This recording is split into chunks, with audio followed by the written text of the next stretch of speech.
मैं डॉक्टर उमेश झा, ज्योतिष प्राध्यापक, कीर्तनारायण कामाख्या संस्कृत महाविद्यालय, महरेल, मधुबनी। आज उपशास्त्री छात्रों को उपशास्त्री कक्षा के लीलावती पुस्तक का अभिन्न परिक्रमाष्टक में घनमूल करण सूत्र को कहता हूँ। घनमूल करण सूत्र 2 श्लोकों में निर्दिष्ट है, दिया गया है। सूत्र है आद्यं घनस्थानमथा घने द्वि पुनस्तथान्त्याद् घनतो विशोध्य घनं पृथक्स्थं पदमस्य कृत्या त्रिघ्न्या तदाद्यं विभजेत् फलं तु पंक्त्यां न्यसेत् तत्कृतिमन्त्यनिघ्निं त्रिघ्निं त्यजेत् तत्प्रथमात् फलस्य घनं तदाद्याद् घनमूलमेवं पंक्तिर्भवेदेव मतः पुनश्च।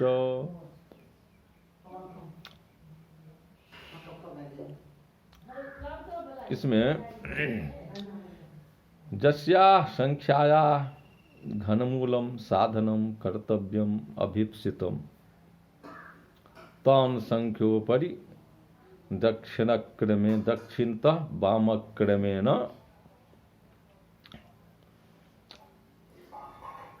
आद्य अंकोपरि घनम प्रथमम घनम चिह्नम तदनंतरम द्वे अग्ने चिन्हे स्थापिये अंकिते कार्य। अर्थात जिस घनमूलात्मक संख्या का जिस संख्या का घनमूल निकालना हो उसको दाहिने से बाएं की ओर क्रम से एक अघन माने खड़ी रेखा, 2 एक घन माने खड़ी रेखा, और उसके बाद बाएं तरफ 2 अघन माने परी रेखा, फिर उसके बाद एक घन का चिन्ह खड़ी रेखा, फिर उसी क्रम से 2 अघन का चिन्ह, जितना अंक हो उस अंक के मुताबिक घन और अघन का चिन्ह अंकित कर देना है। तदनंतर उसके बाद कहते हैं सूत्र में अंत्यात घनात घनम विशोध्य। अंत्यात घनात संख्या में जो सबसे अंतिम घन संख्या है, घनमूलात्मक संख्या में जो अंतिम घन संख्या है उसमें अंत्याद घनात घनम विशोध्य, उस अंतिम घन में जिस संख्या का वर्ग घटे उसको घटा देना है। घटा दिए तो उसको अब इसको हम 3 विभाग करते हैं। बीच में जिस संख्या का घनमूल करना है वह संख्या रहेगा, उसके दाईं तरफ मूलात्मक संख्या रहेगा और बाएं तरफ क्रिया होगी। कैसे कैसे किया जाता है तो बाएं ओर हम क्रियात्मक पंक्ति, जिसको पंक्ति कहते हैं, पंक्ति बनाएंगे बाएं तरफ। तो अंत्याद घनात घनम विशोध्य, अंतिम घन में जिस संख्या का घन घटे उसको घटा देना है।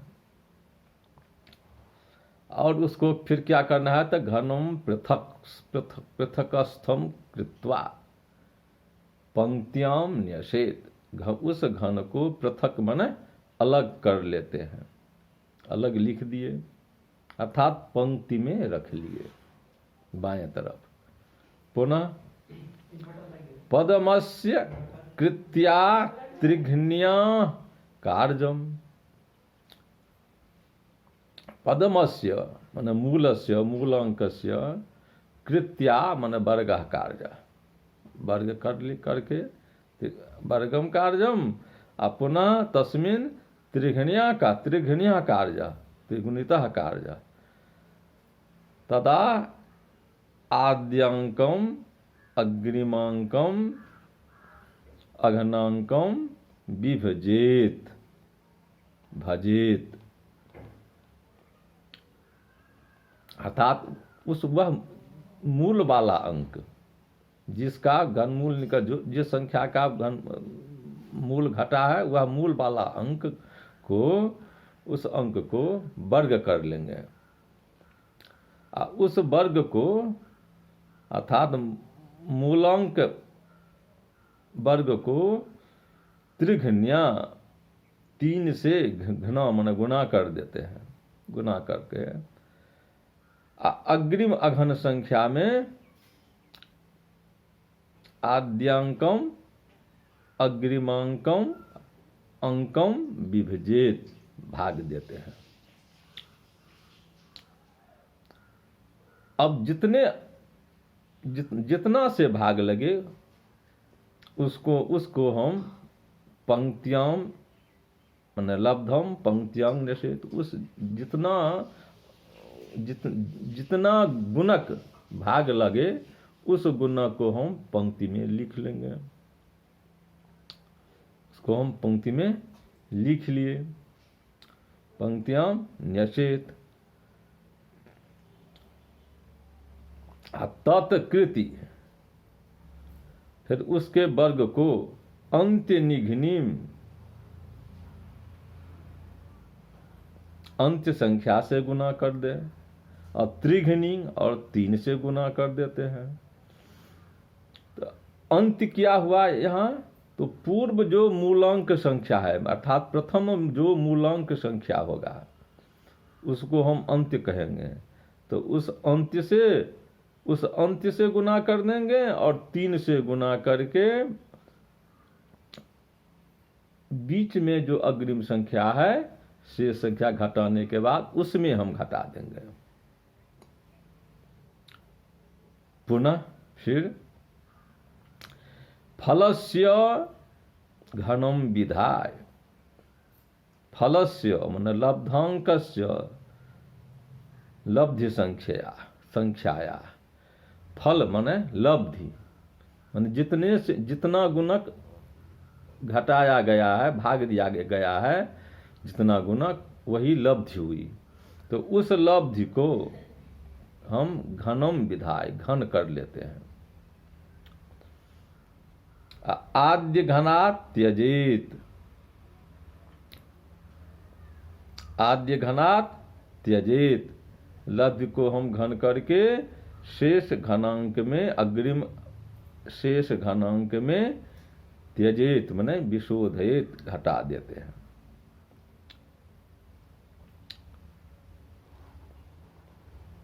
तो वहां घट जाए उसके बाद कोई अंक नहीं बचे तो क्रिया वहीं पर समाप्त हो जाएगी। यदि और अघन घन संख्या और रहे तो फिर उसको फिर बार बार क्रिया करना चाहिए, नहीं तो यहां पर में क्रिया पूर्ण हो जाएगी। यह 2 अंक के लिए है, यह 2 अंक वाले घन के लिए है। 3 अंक वाला जो घन संख्या है उसमें फिर बढ़ जाएगा, फिर क्रिया बढ़ जाएगी।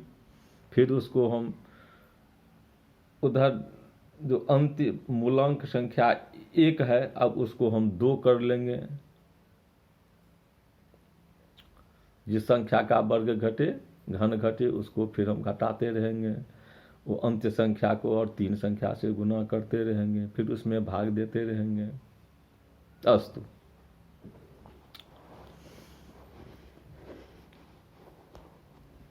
तो इस प्रकार पंक्तिरेव घनमूलम भवेत। इस प्रकार पंक्ति जो है सो घन मूल हो जाता है। अर्थात निष्कर्ष के रूप में हम ऐसे कह सकते हैं, अंत्य घन संख्या में जिस संख्या का या जिस अंक का घन घटे उसको हम घटा देंगे। वह मूलांक संख्या को पंक्ति में अलग रख लेंगे और उस मूलांक को वर्ग कर देंगे और उस वर्ग को 3 से गुना कर देंगे। अगले अघन में भाग दे देंगे। भागफल माने लब्धि को पंक्ति में रख लेंगे और उसका वर्ग करेंगे। फिर उस वर्गांक को अंतिम मूलांक, अंतिम माने मूलांक संख्या, मूलांक और 3 से गुना कर देंगे।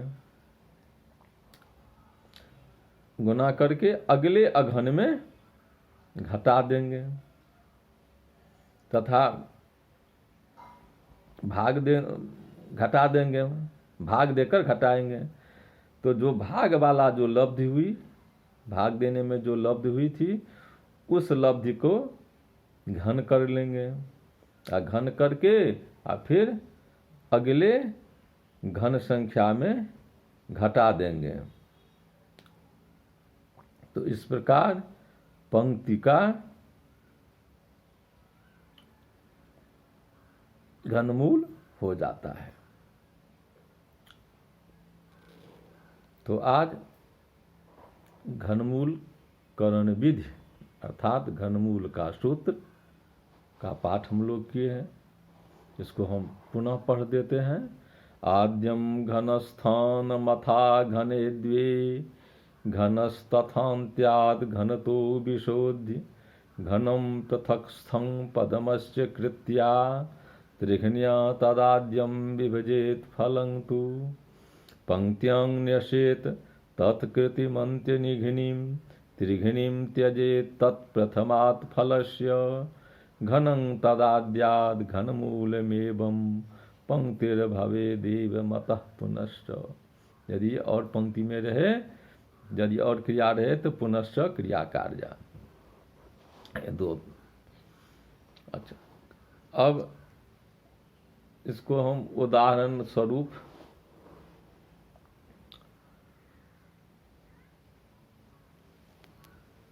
घन क्रिया का जो उदाहरण था, नवघनम त्रिघनस्य घनम तथा कथय पंचघनस्य घनं च मे घनपदं च ततोपि घनात् घनेस्ति यदि घनतो मति घनेस्ति घना भवतो मति। तो इसमें तो कह दिया कि 9 के घन का घन, 3 के घन का घन, 5 के घन का घन का वर्गमूल का घन करना है। और कहते हैं और इसका जो घन होगा, इन संख्याओं का जो घन होगा, उस संख्या का घनमूल मुझे बताओ।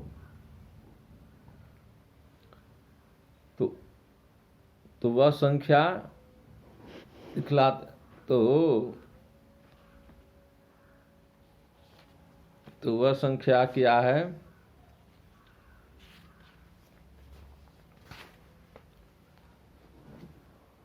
तो 9 के घन का घन